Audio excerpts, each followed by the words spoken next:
நம்மளா போய் விழுந்ததுக்கு நம்மளா போய் மாட்டேங்க. நான் சொன்னேன் இல்லையா, நம்மளை புடிச்சு தள்ளி விட்டாங்கன்னு சொல்லி. அந்த அண்ணன் இந்த ஊருக்கு வந்து ஒரு 4 வருஷங்கள் அப்படியே ஓடிச்சிங்க.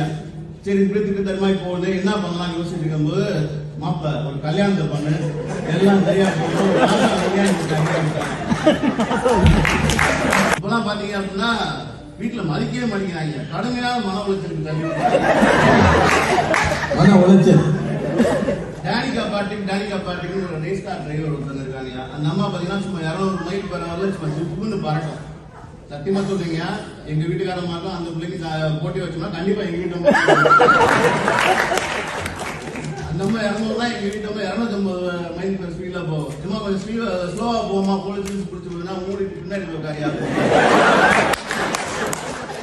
கடுமையான மனம். ஒரு இடத்துக்கு கிளம்புனா 10 நிமிஷம் முன்னாடி கிளம்பணும் இல்லையா, 10 நிமிஷத்துக்கு அப்புறம் தான் கிளம்புறாங்க. உலக வரலாற்றுல எங்கேயுமே கிடையாது. போற ஸ்பீடு பாத்தீங்கன்னா அப்படியே டைம் டிராவல் எல்லாம் பண்ணி ஒரு போய் சேர்றது ஒரு 2 நிமிஷம் முன்னாடி கொண்டு இறக்கி விட்டாங்க. எப்படிமா அப்படின்னா அப்படியே நெஞ்ச பிடிச்சி உட்கார வேண்டியது. நம்ம கொஞ்சம் ஸ்பீட் லிமிட்ல பார்த்து ஓட்டுவோம் அப்படின்னா என்ன இன்னைக்குள்ள போய் சேர்ந்துருவியா